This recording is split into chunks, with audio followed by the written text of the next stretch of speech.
Come aboard and bring along all your hopes and dreams. I don't have that full thing memorized off the top of my head. Together we will find everything that we're looking for. One Piece? We're back! Finally! With another chunk of One Piece. It's not been that... It's been about half a year. It's about a half a year between these. Maybe a little shorter depending on the length of the arc. But we sat on this one for a while. Yeah, well, I think we sat on a lot of our recurring stuff for a while because Pokemon took a while to get back to as well. That is true, but Pokemon is in a regularly scheduled rotation. Well, One Piece kinda sort of is now. Not really. We just don't have those like little tiny mini arcs to do outside. The next one will probably come quicker on One Piece. Oh yeah, the next one. It'll almost definitely come a lot quicker. Yeah, but on that note, I think it is. We just finished reading Water 7 and Enes Lobby. So, I say Water 7 and Enes Lobby. It is one... It's technically one overarching arc, but there are two main arcs within it, which are Water 7 and Enes Lobby. It is the first time, I feel like, where we've had one of those. Like, the arc... There's, like, two mini arcs on an overarching arc, where the two mini arcs actually felt intrinsically connected. Yeah, it's why sometimes I hesitate to call them two entirely separate arcs, because this is not like Drum Island and Alabasta, which happened in the same saga, but are two entirely unconnected storylines. You know what I mean? Mm-hmm. Like Drum Island with Chopper and then Alabasta with Vivi. This is all part of one overarching story that becomes the Water 7 arc. So this is volumes 34 to 39, so it's 6 volumes. It's about just 53 chapters of manga, so it actually isn't that long. For at least just for Water 7. Then Enes Lobby is on top of that. Enes Lobby is another 56 chapters. So it's about like 139 chapters with a couple extra like bits at the beginning and end, like the post Enes Lobby and Long Ring Long Land and Foxy. Well, that's Long Ring Long Land, the fucking Foxy game, best arc in One Piece. Fucking Foxy. So yeah, basically volumes 32 through 46, 139 chapters. So this came out between 2003 and 2007, in terms of the manga. And it's Water 7. So I was really excited for Water 7 because I think that so Alabasta sort of is the first time we hear a little bit about like the world government and the Void Century and sort of individual kingdom governments. But Water 7 and Enes Lobby is where all of that kind of kicks up another notch, and we get a lot more information about the world government and their various agents and what they're... Not necessarily what they're doing, but what they're involved with and actions that they've committed. So I guess... Let's get Long Ring Long Land out of the way, because I don't want to have to talk about that later. Look, I actually like Long Ring Long Land because it was like a pretty it's a pretty inoffensive short arc in the manga. Now, come to find out later in a conversation with both Seki and another friend of ours who will be involved in a future video. Yeah, CC. That arc is not so well perceived amongst anime fans. Because in the anime, you have Foxy's arc, and then you have the Foxy Return arc, which is one of the two filler arcs in this section. And it's just, there's so much Foxy. He just keeps coming back. Okay, I do want to sing some praises for this arc because it was a good arc where the stakes weren't like death. The stakes were something like it was the bonds of the crew, which to me was a lot more meaningful than just another fight scene. That said, I can totally understand why in the anime this arc is very well hated when you do it 3 times? Twice, and then it's mentioned a 3rd time. Yeah. Yeah. And back to back, right? Like you don't even get Water 7 before then. No, it's back to back. It's just in the anime. Like filler in the purest sense. Look, I think in the context of the manga, it's actually a good arc. Yeah. I'm just scarred by the anime. Yeah. In the anime, stop after the first time. Yeah, but Foxy is just Foxy. So that's Long Ring Long Land.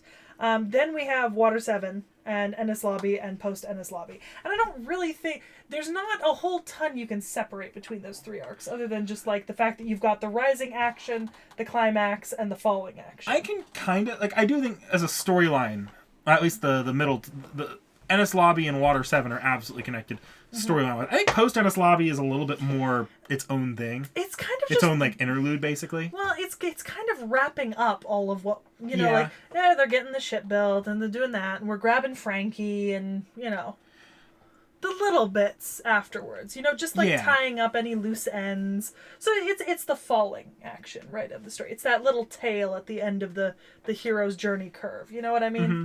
So it's connected because it's dealing with all the stuff that has happened so far, but it's not really contributing anything like that wasn't already expected or understood that was going to happen. With the exception that post Enes Lobby is when Knick Knack first meets Garp. Technically. Officially as Luffy's grandfather, Garp in the manga. Garp in the manga versus Garp in the live action adaptation are 2 wholly different characters. Isn't it great? Do you not love Garp? Is he not fantastic? Like, he shows up in the manga, and I'm like, okay, here we go. We're gonna cover the grandfather Marine pirate Luffy conflict. It's good to see you, boy! Fist of love! And even the cannonball scene felt a lot more like friendlier. Yeah. Than in the live action. In the live action, it felt kind of mean spirited. Like, this was, if anyone's gonna beat you, I'm gonna beat you, boy. Did you appreciate the pug face on the ship and his hat? Here it's like, well, they told me I had to, so Garp here is I like Garp in the live action too, by the way. Yeah, they're very different characters. Yeah. I still feel like the Garp in the live action is gonna blend into this one by the time you get to this point in the live action. Probably. But this is fun. Yeah. This is a fun way to be introduced to Garp. Don't get me wrong, Garp in the live action in season 1 is a little bit more of a serious and driven character than this Garp is. This Garp is like, this is that type of dude in the military who, like, by all rights should have retired and hasn't, and is just refusing to retire. But, like, even in the live action, I'll say Garp in the live action is absolutely... They do reveal at the end of the live action that he is just putting on this face to mess with and test Luffy. Yeah. So, like, I'm not saying Garp in the live action is bad. I do like him, and I think it's an interesting alternate spot to start his character. But the introductions of them are wholly tonally different. It's fantastic. The meat of the video, though, probably should be Water 7. That's kind of why I figured I'd touch on those 2 first. Now, so there's kind of a couple things I want to go over. Keep in mind I'm going off the Wikia right now, but there's a couple like little factoids that I think are interesting to know about it before we get into like sort of a deeper discussion. And so this is the longest saga in the pre-time skip. Like, the Water 7 saga, longest in the pre-time skip. Technically, after the time skip, there's only 2 sagas longer than this. And that's Dressrosa and Wano. But there's also fewer sagas after the time skip, right? It's about the same amount now. Okay. I think there might be 1 less, but yeah. This is also the only saga before the time skip to not introduce a new Warlord of the Sea. We've introduced a new one every single saga so far, except for this one. This saga also involves multiple characters leaving the crew temporarily, because both Chopper and Usopp and Robin, over the course of this, leave the crew technically. About the Warlords of the Sea, I can kind of see why this one doesn't introduce one, though, because this saga is focused a lot more on the world government than it is on other pirates. I'm about to get to that, because this is where we introduce the 3 Marine Admirals. Even though we only see 2 of them, and one of them is mentioned, it is where we actually introduce Aokiji, Akainu, and then mention Kizaru. And then it also introduces Cypher Pole, the Gates of Justice, the idea of the Buster Call, and mentions Impeldown and Marineford, as well as talking more about the ancient weapons. So there's a lot of story building that goes on here. So starting from the top, right? The reason why they're going to Water 7 is not just because that's where their compass is directing them, right? But it's also because the Going Merry needs repairs. Like the Going Merry has been through a lot of shit. It was originally built as a leisure ship in the East Blue, which is the calmest of all the blues, right? And it's been up a reverse mountain waterfall. It was thrown around. What's his face? Wapple ate part of it. It got catapulted up into the sky and fell down to earth. The Going Merry is not doing great. I know what's wrong with it. Ain't got no gas in it. But the Going Merry needs repairs, and which kind of leads us to the first sort of major like break in the crew is that once they get to Water 7, and they get their ship evaluated, they're basically told that they can't keep sailing on the Going Merry, right? Like they have to get a new ship. Because there's just no way that they can keep repairing her. She's too broken. And this is something that happens with ships, right? Like there is a point where you can't keep repairing stuff, you know? And Usopp cannot handle this, right?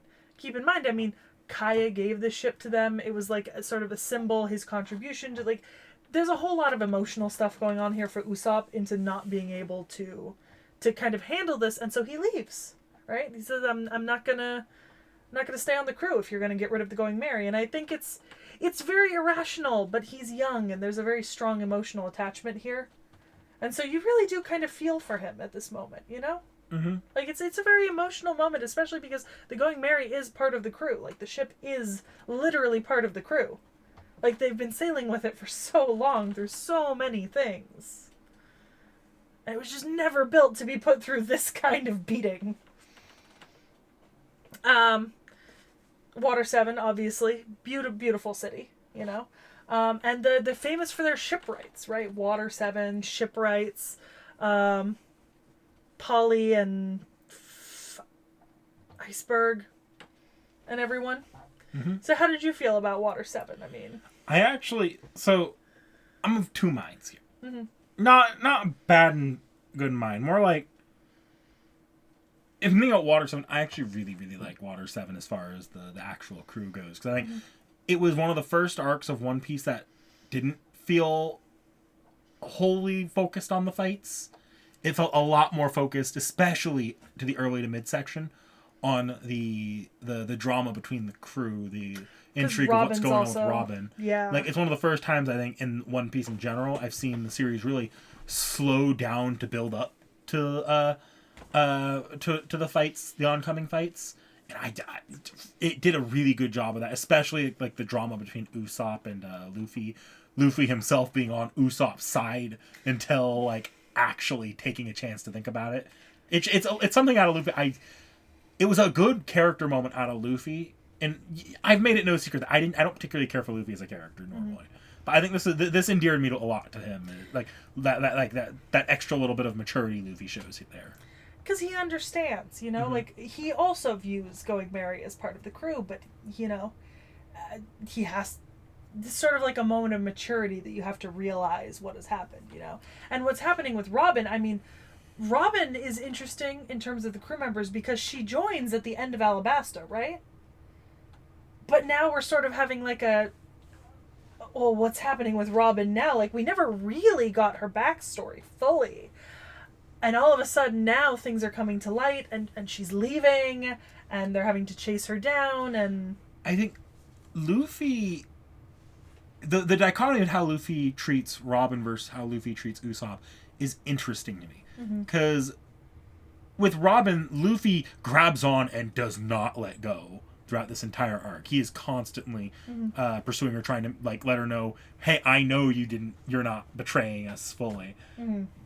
Come back. Yeah. With Usopp, and this is again part of that maturity of Luffy that I'm liking seeing here, he knows he has to let Usopp like go, like let Usopp leave the crew and figure himself out. And part of that is because and I think the arc does a really good job of portraying the fact that Luffy can identify the difference in these two members trying to leave the crew, right? Usopp is doing this because of an emotional issue he's having. This is entirely his own choice.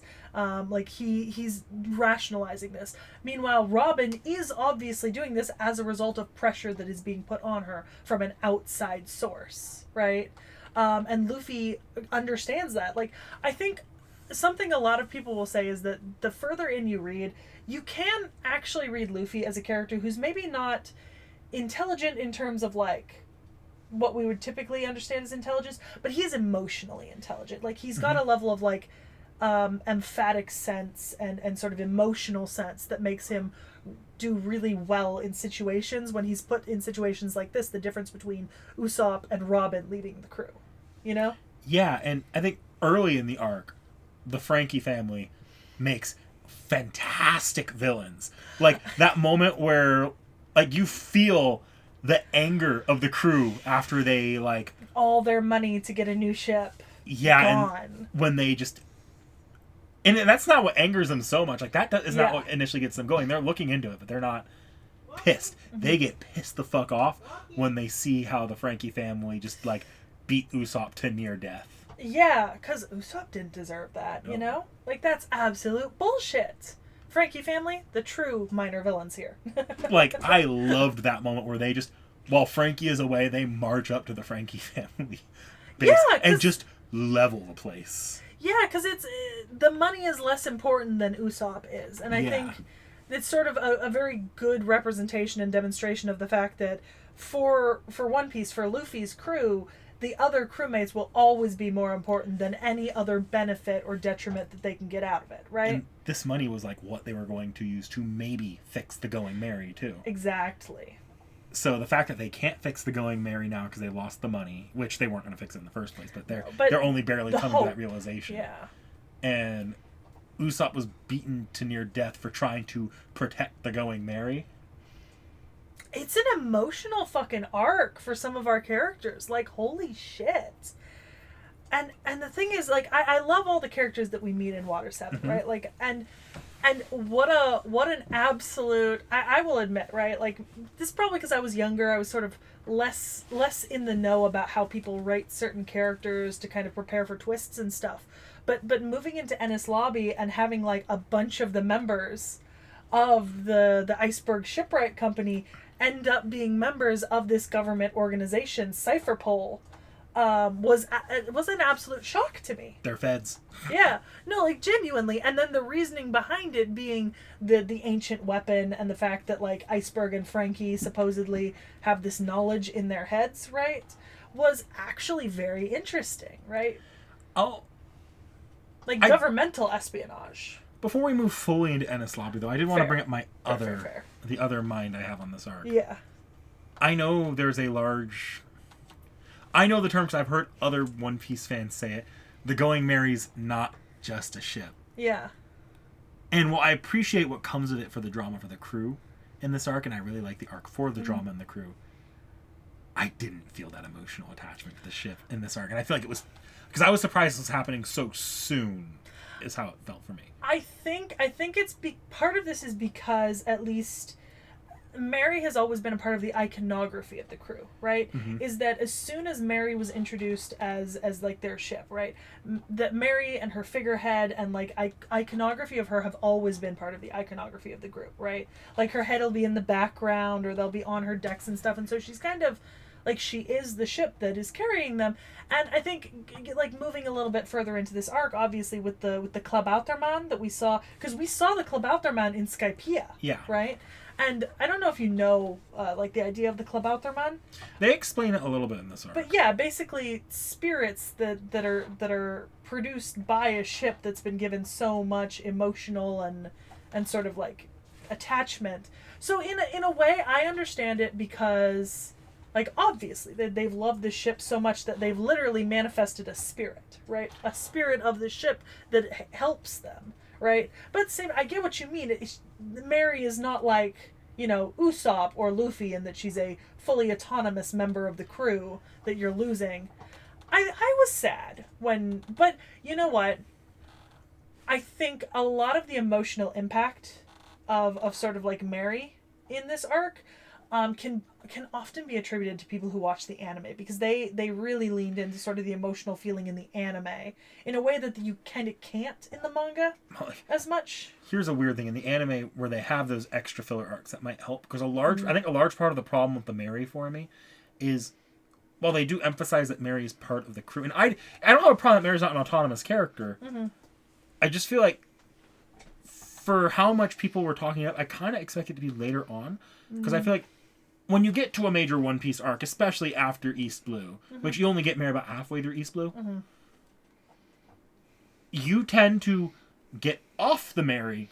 And then when the arcs are mostly fight scenes on land, you're spending so much time away from the Mary, it doesn't feel as integral for the bulk of what's going on. I don't think we had enough arcs where the Mary came through. Like, we get it a little bit in Skypiea. Skypiea, yeah. But, like, outside of Skypiea, it feels less like the Mary came through. I feel like they needed more arcs, more of the Mary, like, in Skypiea. The Mary needed to be more prevalent, and maybe the filler does that. Because the filler are these one-off episodes. You probably don't spend as much time in the fights or on the islands. So maybe the Mary feels a lot more ingrained in the story by this point. Whereas I feel like here, well, yes, the Mary's important. It's a big moment. It doesn't feel as monumental as like a character death for me, is what I think. I think that's probably fair. I think for as much as I kind of, make the comment, you can always skip the filler in One Piece because there's not that much of it. Not that much of it is relative to the amount of episodes. There's still like a fairly decent, like across the series, there's a pretty decent amount of filler. I'd say up to this point in the series, there's probably maybe 30 odd episodes of filler. Some of those are small arcs, some of them are one-offs. But you do see Mary a lot more watching those because you're getting more instances where they're on the Mary and then things happen.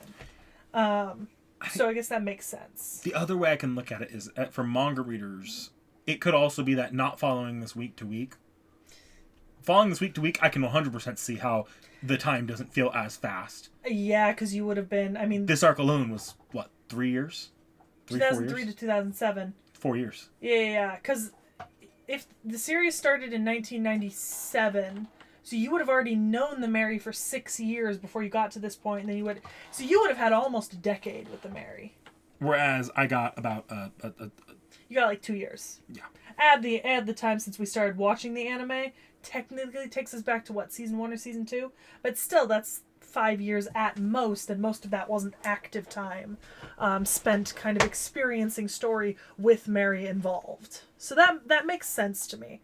I think part of the thing is that also at this point you know that there's a time skip coming up, and there's a certain need to have a lot of the main crew and something like a shipwright by the time you hit the time skip, right? In this case, so I think you couldn't wait much longer to get a character like the shipwright. And I suppose the best reasoning to get a shipwright would be because your ship is falling apart or something.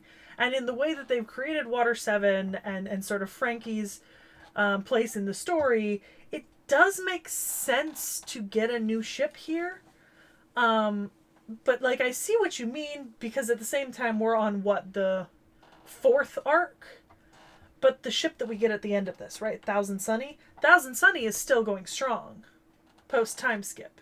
And granted, that's because Thousand Sunny is meant to be a lot stronger. They have a shipwright who's constantly repairing and protecting her and stuff. But, I see what you mean, is that we've gotten a lot less time with Mary than we are going to get with Sunny, even. Objectively. Mm-hmm. Yeah. So, I get it. I felt it, but I was also watching the anime and reading the manga at the same time, and I was was not binging whole arcs in a single week or so per se. With I large was breaks between reading the arcs. Yeah, I was reading pretty constantly. Yeah. But yeah, my God, the Mary. So, Robin ends up heading for Enes Lobby, right? That's the sort of catalyst into turning this arc into Enes Lobby, is that Robin ends up in Enes Lobby with Cypher Pole, and the crew have to go get her, right? Because Luffy understands that this is not something that she has chosen to do. And that involves the sea train and the hurricane and the Buster Call and the explanation of Buster Calls and Robin's backstory, right? The fact that Robin's ability to read these poneglyphs, right? So, because we didn't get into this a whole lot before, but so Robin has the ability to read poneglyphs, right? Read the ancient language written on them. She and her mother lived on an island called O'Hara, right? And that O'Hara was filled with researchers who were researching the ancient language and how to read the poneglyphs. And the world government considered the ability to read the poneglyphs to be so dangerous to their control that they ordered a state-mandated genocide on the island. Men, women, children. The entire island razed to the ground. And Robin is the only survivor of that island. And because of that, she was given 100,000 berry Reward? bounty when she was like 6-ish. I forget her exact age, but like a very, very young child. Literally, she was called Nico the Devil Robin, right? Which is sort of a sobering realization about a governmental structure. When you think that they were like, this research is so detrimental to our continued power over the government and control over the world that we have to commit genocide. And we're not hiding the fact that we've committed genocide either. The fact that there's even an active thing that they can just call in for situations like this, that just means raise everything to the ground. The existence of a buster call. Because they're trying to basically wipe the ancient knowledge of the ancient language off the map so that people can't access these ancient like weapons and such. Well, it's not just that. The poneglyph contains information about the Void Century. The Void Century is the 100 years before the world government came to power.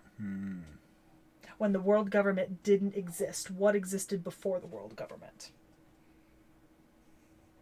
And they are not willing to let knowledge of the ancient weapons or knowledge of the Void Century get out. And in the endeavor of that, they literally keep an on-call genocide command. A buster call. And they are willing to call that. Which is absolutely insane. Like, what the fuck? Your government is fucked if they're doing this. Like, respectfully. But this is why I was excited for you to get to Enes Lobby, because it is the first time that we really get sort of a heavy political influence into the story. Yeah, I feel like I might be disappointing you here. I didn't like Enes Lobby that much. I think the problem with Enes Lobby, there are parts I like. Like, the most outright political part when Luffy, like, basically says fuck you to the world government flag over Nico.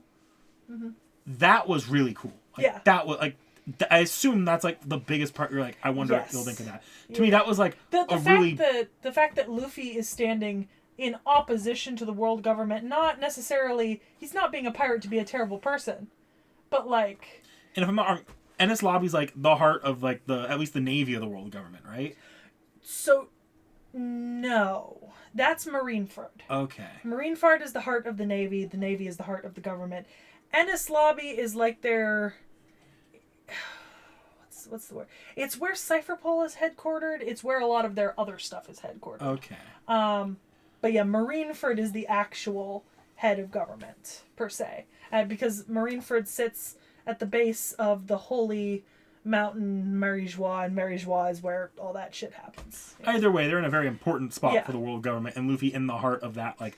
heart of that spot just effectively raises the middle finger to them, which is enough to send everyone through a loop that someone even dared do that. To be fair, it's a pretty ballsy move. It says a lot about the culture in that world with the world government,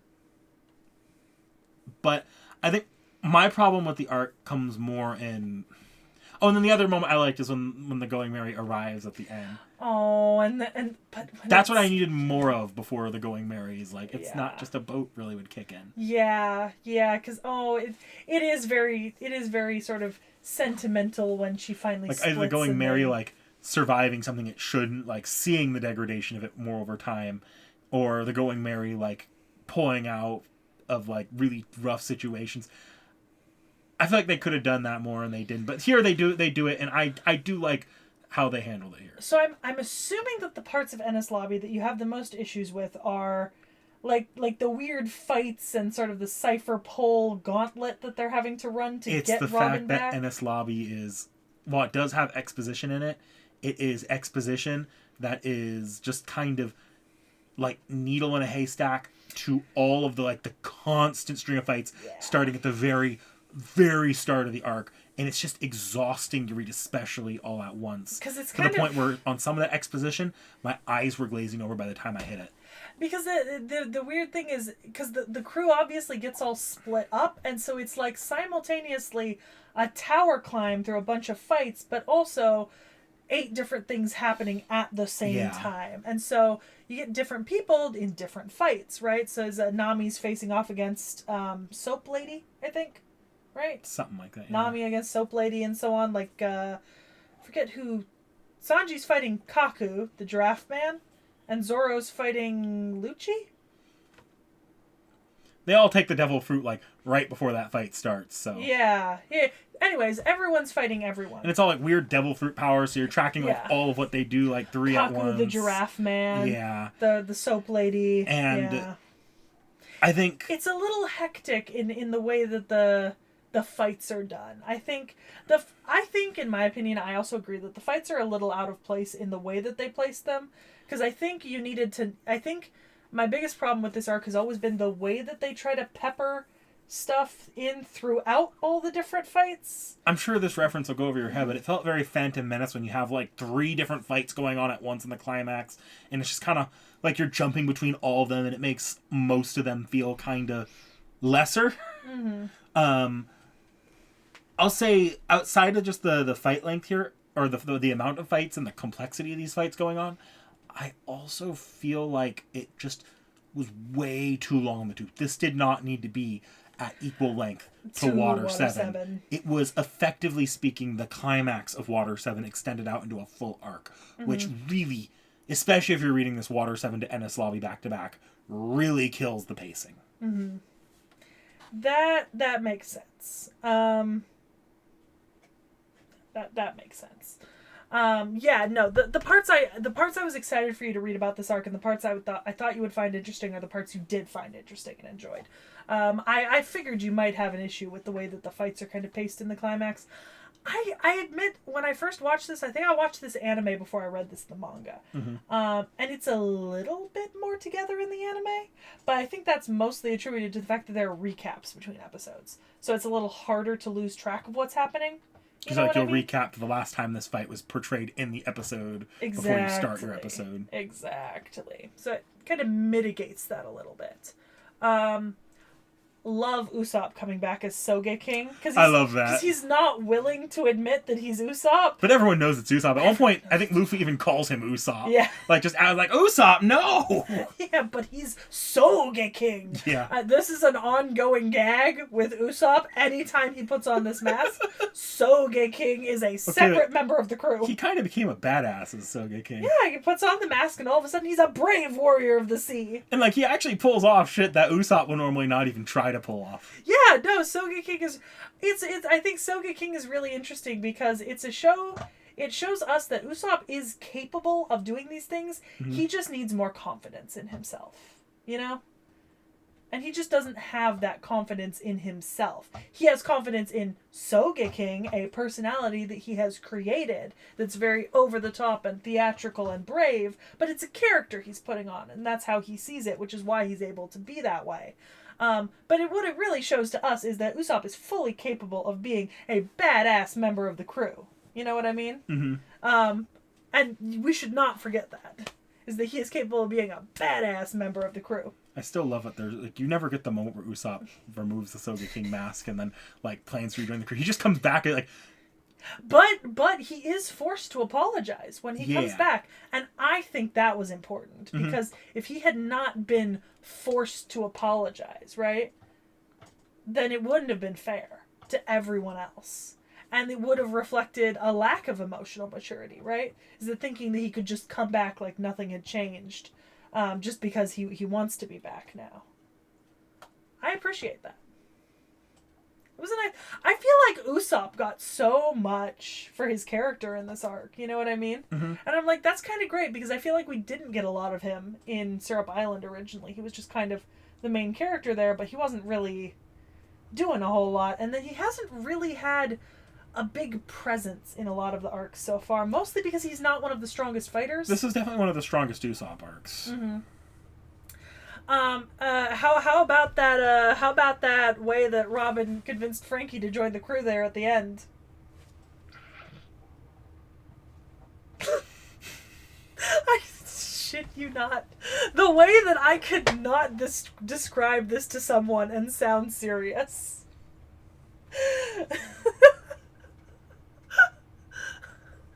I do love it. They made it very clear Frankie needed to join the crew, not because like Luffy was demanding he join the crew, especially. Yeah. But this time it's because no, that bitch has how high of a bounty on his head now, and you are not that far from Enes Lobby still.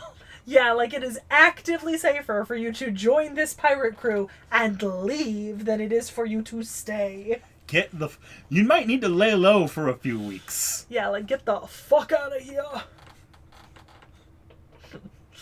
But yeah, no, it's a wild arc because somehow this arc becomes about two to three members of the crew, right? Not just one. Mm-hmm. Like so far, most of our arcs have been focused on like a single character, right? Yeah. But here, in theory, Frankie is the character that this arc is to get, but Robin is also incredibly important, and then Usopp's getting a ton of character improvements. In terms of character development, this is probably the strongest arc so far. It's so solid, you know? I think pacing-wise, it's a little bit... I don't think it's as good as Alabasta pacing-wise. Well, Alabasta has stunning pacing, though, yeah. So, like, but not as much character yeah. development. Yeah. Yeah. But here, the character development is immaculate. It's just that taken together, Water 7 and Enes Lobby have horrendous pacing. Yeah. It's not the best. It could be worse, but it's not the best. But yeah. I think the way that I often look at this arc is that this arc is kind of what tips One Piece into what it will become in the time skip and the post like from here on, is that this is sort of the tipping point of stories starting to become more connected, involve more character development, start to pull in elements of like the world and not just our individual characters, and just become a little bit more of a complex story. Because we are going to start now pulling in references from earlier and such. Like, we're going to start seeing things come back and reappear in the story now. Mm-hmm. Which I'm very excited for. I am not, however, that excited for the next arc. I am. It's sure that'll be some quick shit to read through. Yeah, so our next arc is Thriller Bark. The saga, Thriller Bark Saga. It is... don't love Thriller Bark. It's very short.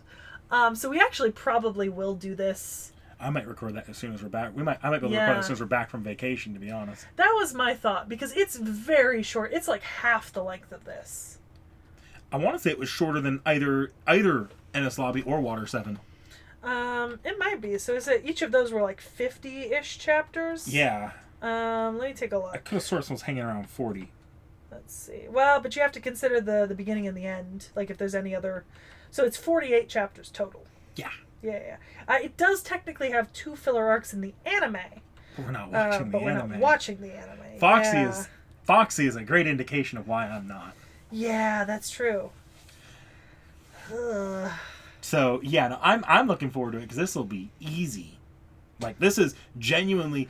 is slaughtable as almost every other off the shelf is. Yeah, no, this is actively, it's 5 volumes total, and that's including the carryover from the volume 46. Yeah, so yeah, the Thriller Bark will come out relatively soon. I say relative because like on the schedule of when we're recording things to when we're publishing them, relatively soon. Who knows when this will actually be in the schedule, but not too far. We've got some openings. I'll probably slot it into one of those. But I'm happy about your opinions on Water 7. You reacted pretty much exactly as I thought you would. You know? Mm-hmm. And I think that's good, right? Because, like, the thing is, the other thing I regard Water 7 is it's kind of a turning point for the series, because if you don't like Water 7, there's a lot of stuff later on that's not gonna, that's not gonna really go over well, right? Like, if you don't pick up on some of those interesting cues about the world government and the way things are perceived and sort of just the overall world, then some of the later arcs would feel a little redundant to even bother continuing on to, because I'd be like, well, if you can't appreciate the fact that we are incorporating some like emotional development and like governmental shenaniganery, then what's the point of moving on? Because there's just going to be more and more of that the further we get into the story. Like, at what point do I have to hit you with the sledgehammer to get you to get it? And Water 7 is kind of that sledgehammer. And if you miss it, there's no going back. But yeah, I think on the whole, Water 7 and Saga is a great saga. It's not perfect. It has its issues. But it is fantastic. Just on sort of like a character level and on an overarching story level. Also, you will see some of those people again from Cypher Pole. I mean, I figured. Yeah. You'll see a few of them again. No clue when or where, but you will.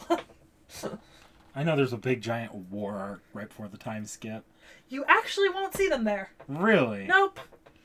That's odd. Normally that's where you see all the returning villainous characters. You would think. A war arc. You would think. Oh, you know what? We didn't really... I mentioned it briefly. We did see a little bit about the admirals. Do you have any...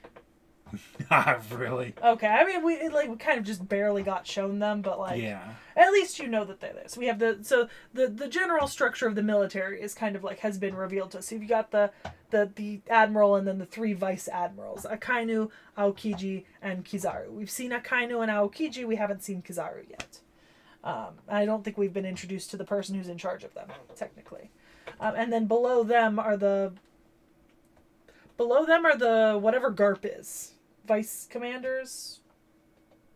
Something like that. They've got some sort of title, but that's where GARP is. Don't look at me like I'm the one that's gonna remember that. Like, you've got more years of One Piece than I do. I forget the exact name right now, but that's where GARP is in the hierarchy. He's like below the admirals, but above people like Smoker, right? Mm-hmm. If that makes sense. So yeah. Also, I'm looking forward to seeing more GARP in the story going forward. I'm very excited. I think that's about all that we've gone a couple arcs without the Smoker crew in the Navy, haven't we? Because I don't think they didn't wrap that up in Alabasta, did they? Nope. Yeah. So I expect that's going to be paid back out sooner or later in the next arc or 2. Maybe 3. I can tell you all, not a lot's going to be paid out in the next arc. I mean, it's short. Yeah. It's short, so that's why I said arc or 2. Yeah. Or even 3. Yeah. Yeah, that's the one. Or 2 or 3. This, as you can tell, I'm sort of dreading Thriller Bark. I'm going to have... Knick-Knack, I have not reread Thriller Bark since the first time I read it. I'm going to have to go back and reread Thriller Bark. I don't want to go back and reread Thriller Bark. It's only 48 chapters. Knick-Knack, I don't want to read Thriller Bark. Well, I guess with that being said, we will be back with Thriller Bark. And this bodes well. This probably means that I will get Knick-Knack through the entirety of One Piece. Eventually. Yeah. Just might take a little time. Another year or 2. Kind of racing Oda to see who catches up on who finishes One Piece first. Honestly, at a good enough pacing. But, okay. We'll see you next time with another off the shelf that won't be One Piece. And then eventually you'll see another One Piece. Like, comment, subscribe. Bye.